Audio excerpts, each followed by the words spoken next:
நண்பர்கள் அனைவருக்கும் வணக்கம். இந்த வீடியோல நாம நிஃப்டி ஃபியூச்சருக்கான டெக்னிக்கல் சார்ட் அனாலிசிஸ் என்ன அப்படிங்கிறத பார்க்க போறோம். ஸோ இந்த அனாலிசிஸ்ல கம்மிங் டேஸ்க்கான மார்க்கெட் எந்த டைரக்ஷன்ல போறதுக்கு வாய்ப்புகள் அதிகமா இருக்கு. அப்படி கன்டின்யூ ஆச்சுன்னா, டார்கெட் ரேஞ்ச் அப் சைடு என்ன? டவுன் சைடு என்ன? அப்படிங்கிறத நம்ம பார்ப்போம். ஸோ ஸ்கிப் பண்ணாம பாருங்க. கம்மிங் ட்ரேடிங் டேஸ்ல வந்து இந்த வீடியோ ரொம்ப ஹெல்ப்ஃபுல்லா இருக்கும். ஸோ சப்போர்ட் ரெசிஸ்டன்ஸ் என்ன அப்படிங்கிறத நம்ம அனலைஸ் பண்ணுவோம். First day chart. டே சார்ட்ல மார்க்கெட் வந்து ட்ரெண்ட் பைல இருக்கு. இந்த பைல வந்து மார்க்கெட் என்னென்ன ரெசிஸ்டன்ஸா ஆக்ட் ஆக வாய்ப்புகள் இருக்கு அப்படிங்கிறத நம்ம டிரா பண்ணுவோம்.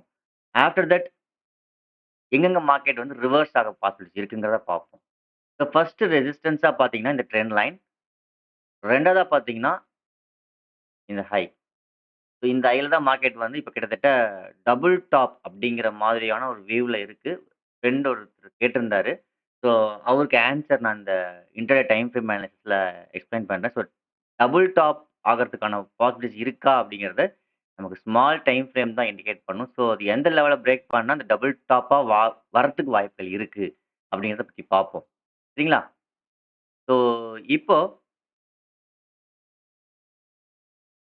ஃபர்ஸ்ட் ரெசிஸ்டன்ஸ் இந்த ட்ரெண்ட் லைன். 2வது ரெசிஸ்டன்ஸ் இந்த ஹாரிசான்டல் லைன். ஆஃப்டர் தட் கீழ வந்து பார்த்தீங்கன்னா, கிட்டத்தட்ட வந்து ரொம்ப நாளா வந்து ஒரு ஜோன கிரியேட் பண்ணிட்டு இருக்கு. ஸோ இந்த ஜோன் வந்து ரொம்ப இம்பார்ட்டன்டான ஜோனா இருக்கு. ஸோ சப்போர்ட் எடுத்துட்டே போயிட்டே இருக்கு. பார்ப்போம். ஸோ இந்த டைம் இந்த சப்போர்ட்ட பிரேக் பண்றதுக்கு பாசிபிலிட்டீஸ் இருக்கா? அப்படிங்கிறதையும் செக் பண்ணி பார்ப்போம். ஸோ இப்ப நாம டே டைம் ஃப்ரேம் வச்சு செக் பண்ணி பார்க்குறப்போ, ஸோ இங்கருந்து கன்டின்யூ ஆன அப் ட்ரெண்ட் ஒருவேளை இந்த டபுள் டாப்ப உருவாகாம ஹை பிரேக் ஆயி கன்டின்யூ ஆச்சுன்னா, ஸோ நெக்ஸ்ட் டார்கெட்டா பார்த்தீங்கன்னா, இந்த ரெசிஸ்டன்ஸ் தான் 23,000 வரைக்கும் போறதுக்கு சான்சஸ் இருக்கு. 23,000 ரீச் ஆன பிறகு தான் நமக்கு வந்து அங்க கரெக்ஷன் ஆகலாமா? இல்லையா? அப்படிங்கிறது தெரியும். மேபி பார்ப்போம். ஒருவேள நான் நாளைக்கோ அல்லது கம்மிங் டேஸ்லயோ வந்து இந்த ஹைய பிரேக் பண்ணுச்சு அப்படின்னா, நெக்ஸ்ட் ஸ்டார்ட் போகக்கூடிய ரேஞ்ச் 23,000. ஸோ இப்போ ஒருவேள மார்க்கெட் இந்த ஹைய ஃபெயில்ட் ஆச்சு அப்படின்னா, மோஸ்ட்லி அகைன் ரீடெஸ்ட் இந்த ஜோன ரீச் பண்றதுக்கு சான்சஸ் அதிகம். வாய்ப்புகள் இருக்கு. மோஸ்ட்லி பார்த்தீங்கன்னா 21,900 850 அந்த ரேஞ்ச் வச்சுக்கோங்களேன். 21,900 வரைக்கும் எகைன் ஒரு ரீடெஸ்ட் பண்ணலாம். அதாவது டபுள் டாப் அப்படிங்கிற ஒரு வியூ இருக்கு. பட் ஆனா அது வந்து ஸ்மால் டைம் ஃப்ரேம் நமக்கு சப்போர்ட் பண்ணா தான் அத வந்து கேப்சர் பண்ண முடியும். பார்ப்போம். அப்படி ஒரு வேளைக்கு டபுள் டாப் கிரியேட் பண்ணக்கூடிய பாசிபிலிட்டிஸ் இருந்தது அப்படின்னா, ரீடெஸ்ட் எகைன் 21,900 வரைக்கும் வரதுக்கு சான்சஸ் இருக்கு. அதன் பிறகு இந்த லெவல் கீழ பிரேக் ஆயி சஸ்டெயின் ஆச்சுன்னா, நெக்ஸ்ட் என்னங்கிறது நம்ம நெக்ஸ்ட் வீடியோல அப்டேட் பண்ணலாம். ஸோ இப்ப பார்த்தீங்கன்னா, டே டைம் ஃப்ரேம்ல பார்க்கக்கூடிய மோஸ்ட்லி இப்ப கரண்ட்ல உள்ள ரெசிஸ்டன்ஸ், சப்போர்ட் இவ்வளோதான். ஸோ இந்த ரெசிஸ்டன்ஸ், சப்போர்ட்ல இன்டர்டே டைம் ஃப்ரேம் எப்படி மேட்ச் ஆகுது? எப்படி ரிவர்ஸ் ஆக வாய்ப்புகள் இருக்கா? என்னங்கிறத பார்ப்போம். ஸோ அதுக்கு நமக்கு இன்ட்ராடே டைம் ஃப்ரேமோட சப்போர்ட் ரெசிஸ்டன்ஸ் தெரியணும். பார்ப்போம். இப்ப 30 மினிட்ஸ் டைம் ஃப்ரேம் அனலைஸ் பண்ணலாம். ஸோ இப்ப பார்த்தீங்கன்னா, மார்க்கெட் வந்து ஒரு ஜோன்ல ட்ரேட் ஆயிட்டு இருக்குன்னு நம்ம சொல்லிட்டோம். ஸோ டே டைம் ஃப்ரேம்ல ஒரு ரெசிஸ்டன்ஸ்ல ட்ரேட் ஆயிட்டு இருக்கு. ஸோ இங்க நமக்கு ஸ்மால் டைம் ஃப்ரேம்ல நமக்கு செல் அப்படிங்கிற சிக்னல் குடுத்தா மட்டும் தான் டபுள் டாப் கிரியேட் பண்றதுக்கு சான்சஸ் இருக்கு.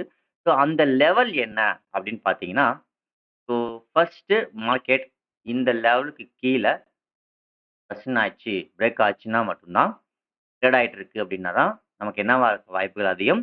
எகைன் ஒரு டவுன் போறதுக்கு சான்சஸ் இருக்கு. அப் டூ 21,900 வரைக்கும். ஸோ இந்த லெவலுக்கு கீழ ஒரு வேள மார்க்கெட் டைரக்ஷன் ரிவர்ஸ் ஆச்சுன்னா மட்டும் தான் உங்களுக்கு டபுள் டாப் அப்படிங்கிற ஒரு வியூவ நமக்கு தரலாம். அந்த வியூ தரணும் அப்படின்னா, இந்த லோ பிரேக் பண்ணணும். ஸோ பார்ப்போம். இந்த லோக்கு கீழ மார்க்கெட் ட்ரேட் ஆக ஆரம்பிச்சது அப்படின்னா, நம்ம வந்து அகைன் பொசிஷனலா புட் ஆப்ஷன் சைட்ல ஃபோக்கஸ் பண்ணலாம். அதர்வைஸ் ஸ்டில் இன்னும் ட்ரெண்ட் வந்து பைல தான் இருக்கு. நம்ம டெலகிராம் சேனல்லயும் சொல்லியிருந்தேன். நேத்து ஃபுல்லாவே நம்ம வந்து மார்க்கெட்ல வந்து ட்ரேட் பண்ணல. ஸ்டே அவுட் ஆஃப் த மார்க்கெட்ல தான் இருந்தோம். டெலகிராம் சேனல்ல அப்டேட் பண்ணியிருந்தேன். ஃபர்ஸ்ட் இந்த லெவல்ல இருந்து நம்ம எடுத்திருந்தோம். ஸோ டார்கெட் பார்த்தீங்கன்னா, 22,813 நான் சொல்லியிருந்தேன். ஸோ அங்கருந்து ஒரு 10, 20 பாயிண்ட்ஸ் தான் எக்ஸ்ட்ராவா மேல போயிருந்தது. அதுக்கு மேல போகல. அதே போல நேத்து ஃபுல்லா நம்ம வந்து என்ட்ரியும் எடுக்கல. ஏன் அப்டின்னா, ட்ரெண்ட் வந்து பைல இருக்கு. பட் என்னோட டைரக்ஷன்ல இருந்து நான் ரிவர்ஸ் ஆக திரும்பல. அதாவது நான் புட் ஆப்ஷன் எனக்கு வியூ கிடைக்கல. டைரக்ஷன் ஆப்போசிட் என்ட்ரி நான் எடுக்க மாட்டேங்கிறது உங்களுக்கு நல்லாவே தெரியும். ஸோ ட்ரெண்ட் வந்து செல் அப்படிங்கும்போது மட்டும் தான் நான் ஆப்போசிட் என்ட்ரிக்கு போவேன். அதர்வைஸ் கால் ஆஃப் செல் தான் ஃபோக்கஸ் பண்ணுவேன். ஸோ பார்ப்போம்.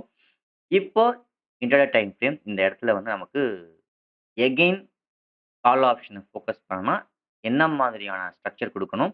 ஒருவேள புட் ஆப்ஷனுக்கு என்ன மாரி ஸ்ட்ரக்சர் குடுக்கணுங்கிறத இப்ப பார்ப்போம். இப்போ இன்டர்டே டைம் ஃப்ரேமோட சப்போர்ட் டிஸ்டன்ஸ் என்னன்றத மார்க் பண்ணுவோம். ஸோ ஃபர்ஸ்ட் பார்த்தீங்கன்னா 22,680. ஸோ இந்த லெவல் தான் ஃபர்ஸ்ட் சப்போர்ட். செகண்ட் பார்த்தீங்கன்னா, இந்த லோ 22,530. ஸோ இந்த 2 லெவலும் நமக்கு ரொம்ப முக்கியம். இந்த லெவலுக்கு கீழ மார்க்கெட் ட்ரேட் ஆனா மட்டும் தான் புட் ஆப்ஷன்ல நம்ம ஃபோக்கஸ் பண்ண முடியும். பார்ப்போம். மார்க்கெட் எப்படி நமக்கு வேவ் ஸ்ட்ரக்சர கிரியேட் பண்ணுது இந்த ஏரியால. என்ன மாதிரியான பேட்டர்ன்ஸ் ஃபார்ம் ஆகுதுங்கிறத தெரிஞ்சுக்கிட்டு நம்ம அத நெக்ஸ்ட் லெவலா நம்ம மூவ் பண்ணுவோம். இப்போ மார்க்கெட் வந்து சப்போஸ் வந்து இங்கிருந்து இந்த சப்போர்ட் 1ல இருந்தே பை ஆகணும் அப்படின்னா, என்ன மாதிரியான வேவ் குடுக்கலாம்? மேபி நாளைக்கு பிரைஸ் ஆக்ஷன் நடந்து பிரேக் ஆச்சு அப்படின்னா, நமக்கு நல்ல ஒரு புல் மூவ் 23,000 வரைக்கும் போறதுக்கு சான்சஸ் இருக்கு. ஸோ சப்போர்ட் 1ல இந்த பிரைஸ் ஆக்ஷன் செட்டப் குடுத்தது அப்படின்னா, அகைன் குடுத்து டாப் சைட்ல பிரேக் ஆகணும். ஸோ அந்த பிரைஸ் ஆக்ஷனோட டாப் பிரேக் ஆகணும். இந்த இடத்துல பிரைஸ் ஆக்ஷன் குடுத்து பிரேக் ஆகணும். ஸோ அப்படி பிரேக் ஆச்சுன்னா, உங்களுக்கு நெக்ஸ்ட் லெவலா வந்து பார்த்தீங்கன்னா, 23,000 வரைக்கும் போறதுக்கு சான்சஸ் இருக்கு. ஸோ கால் ஆப்ஷன் சைட்ல ஃபோக்கஸ் பண்றவங்க இந்த லெவல் சப்போர்ட் 1ல ஒருவேளை பிரைஸ் ஆக்ஷன் குடுத்து பிரேக் அப் சைடு ஆச்சு அப்படின்னா, ஸோ பொசிஷனாவே ஹோல்ட் பண்ணலாம். 23,000 வரைக்கும் வெயிட் பண்ணலாம். ஸோ ஒருவேளை மார்க்கெட் இந்த இடத்துல இருந்து ட்ரேட் ஆயி போகாம சப்போஸ் நாளைக்கு மார்க்கெட் வந்து ஓப்பன் கேன்ல ஹைய பிரேக் பண்ணிடுச்சு. நல்ல ஒரு புல்லிஷ் கேன்லா இருக்கு. பிரேக் ஆகி ஃபெயில் ஆகாம நல்லா ஸ்ட்ராங்கஸ்ட்டா இருக்கு அப்டின்னா, ஸோ இங்கிருந்து நல்ல ஒரு புல் மூவ் ஸ்டார்ட் ஆகறதுக்கு சான்சஸ் இருக்கு. So first minutes candle green கேன்லா இருக்கணும். நல்ல ஒரு குளோசிங் இருக்கணும். ஸோ அப்படி இருந்தது அப்டின்னா, எகைன் ஒரு நல்ல ஒரு பிக் மூவ் எதிர்பார்க்கலாம். 23,000 இல்ல அதையும் தாண்டி போகறதுக்கு சான்சஸ் இருக்கு. ஸோ அத லைவ்ல என்னங்கிறத நான் அப்டேட் பண்றேன். டார்கெட் ரேஞ்ச் ஒருவேளை இந்த செட்டப் ஃபார்ம் ஆச்சு அப்டி. ஓகேங்களா? ஸோ கால் ஆப்ஷன் ஃபோக்கஸ் பண்ணணும்னா, ஃபர்ஸ்ட்டு இந்த லெவல் சப்போர்ட் 1ல இருந்து பிரைஸ் ஆக்ஷன் நடந்து பிரேக் ஆனாலோ, அல்லது டைரக்ட்டா ஹையா பிரேக் பண்ணாலோ, ஓப்பன் கேண்டில்லே பிரேக் பண்ணாலோ, கால் ஆப்ஷன் சைட்ல ஃபோக்கஸ் பண்ணலாம். ஓகேங்களா? ஸோ புட் ஆப்ஷனுக்கு என்ன பண்ணலாம்? புட் ஆப்ஷன் நம்ம என்ட்ரி ஆகணும் அப்படின்னா, சேம் அஸ் சப்போர்ட் 1லயோ அல்லது சப்போர்ட் 2லயோ பிரைஸ் ஆக்ஷன் நடந்து பிரேக் ஆச்சு அப்படின்னா, we go for a put option. சரிங்களா? ஸோ இந்த செட்டப் ஒருவேளை மார்க்கெட்ல நடந்தது அப்படின்னா, ஸோ புட் ஆப்ஷன் ட்ரேடர்ஸ் பொசிஷனலாவே இந்த டைரக்ஷன்ல போகலாம். அப் டூ 21,900 வரைக்கும் போறதுக்கு சான்சஸ் இருக்கு.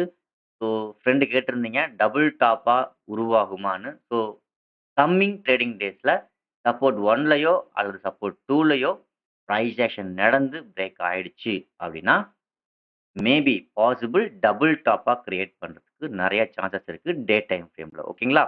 ஸோ ஒருவேளை இந்த செட்டப் ஃபார்ம் ஆயி பிரேக் ஆச்சு அப்படின்னா, புட் ஆப்ஷன் சைட் எதுவரைக்கும் போகலான்னு பார்த்தீங்கன்னா, ஃபர்ஸ்ட் லெவலா பார்த்தீங்கன்னா 22,360 அதாவது 22,360 இந்த ரேஞ்ச் வரைக்கும் போறதுக்கு சான்சஸ் இருக்கு.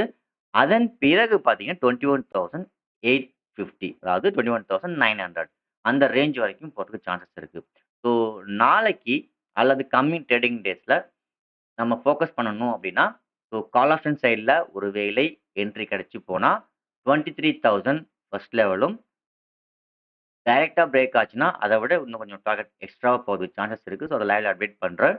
ஒருவேளை சப்போர்ட் 1ல நடந்து பிரேக் ஆனாலோ, அல்லது சப்போர்ட் 2ல நடந்து பிரேக் ஆனாலோ, 22,360 ஃபர்ஸ்ட் டார்கெட்டாவும், 21,850 செகண்ட் டார்கெட்டாவும் போறதுக்கு நெறைய சான்சஸ் இருக்கு. ஸோ பார்ப்போம். நமக்கு ட்ரெண்ட் டைரக்ஷன கன்டின்யூ பண்ண போகுதா? அல்லது இன்ட்ராடே டைரக்ஷன் செல் ஆக போகுதா? அப்படிங்கிறத நம்ம பார்ப்போம். ஸோ இதான் கம்மிங் ட்ரெண்டிங் டேஸோட செட்டப். ஸோ இந்த செட்டப் நடக்கிற வரைக்கும் நம்ம கொஞ்சம் அமைதியாவும், பொறுமையாவும் இருக்கணும். என்ட்ரி குடுக்கக்கூடாது. அவசரப்படக்கூடாது. கொஞ்சம் வெயிட் பண்ணி கரெக்ட்டான வேவ் ஸ்ட்ரக்சர் வரும்போது என்டர் ஆனா, நம்ம ஸ்டாப் லாஸ் குடுக்காம ப்ராஃபிட் சைட்ல ஃபோக்கஸ் பண்ண முடியும். ஸோ பார்ப்போம். நெக்ஸ்ட் ட்ரேடிங் டேஸ்ல நமக்கு என்ன மாதிரியான செட்டப் கால் ஆப்ஷன் சைடு போறதுக்காக குடுக்குதா? அல்லது புட் ஆப்ஷன் சைட்ல போறதுக்கான சான்ஸஸ குடுக்குதா? அப்படிங்கிறத பார்ப்போம். So thank you. Thank you for வாட்சிங்.